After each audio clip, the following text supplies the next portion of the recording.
Hi friends, ഞാൻ ലേഖ രാധാകൃഷ്ണൻ. ഞാനിന്ന് നിങ്ങളോടൊരു പുതിയൊരു ഐറ്റവുമായിട്ട് വന്നിരിക്കുക. എന്തെന്ന് വെച്ചാൽ, ഈ 2025 മെയ് മാസം എത്രമാത്രം ജീവനക്കാർ, പൊതുമേഖലയിൽ നിന്നായാലും സർക്കാർ ജീവനക്കാരായാലും സർവീസിൽ നിന്നും വിരമിക്കുകയാണ്. അവരോടൊക്കെയായി എനിക്ക് പറയേണ്ടത്, ഒരു പക്ഷേ നിങ്ങളൊക്കെ അത് ആരംഭിച്ചു കാണും. നമ്മുടെ റിട്ടയർ ചെയ്യുന്നതിന് ഒരു വർഷം മുമ്പ് തന്നെ നമ്മൾ ആലോചിക്കേണ്ടിയിരിക്കുന്നു. നമ്മുടെ ജീവിതം, ഇനിയുള്ള ജീവിതം നമ്മൾ എങ്ങനെ കഴിച്ചു കൂട്ടാം. ഒരു പക്ഷേ നമുക്ക് ഒത്തിരി കാര്യങ്ങൾ ചെയ്ത് തീർക്കാനുണ്ടായിരിക്കാം.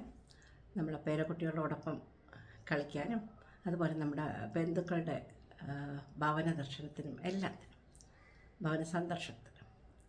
പക്ഷെ എനിക്ക് പറയാനുള്ളത്, അത് കുറച്ചു നാളൊക്കെ നമുക്കത് അങ്ങനെയൊക്കെ ചെയ്ത് നമ്മുടെ സമയം തീർക്കാം. പക്ഷേ അത് കഴിഞ്ഞിട്ട് നമുക്കൊരു സമയമുണ്ട്.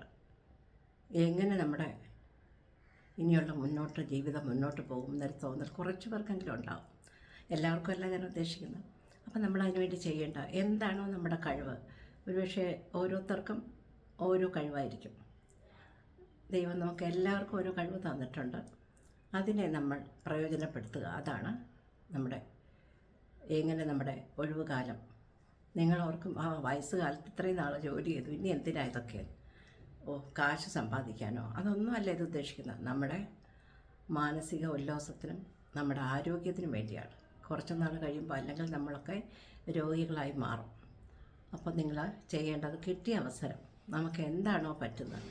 ഞാൻ എപ്പോഴും ഓർക്കും, ഈ എംപ്ലോയ്മെൻറ്റ് എക്സ്ചേഞ്ച്, പ്രൊഫഷണൽ എംപ്ലോയ്മെൻറ്റ് എക്സ്ചേഞ്ചുകൾ, പല എംപ്ലോയ്മെൻറ്റ് എക്സ്ചേഞ്ചുകളുണ്ട്.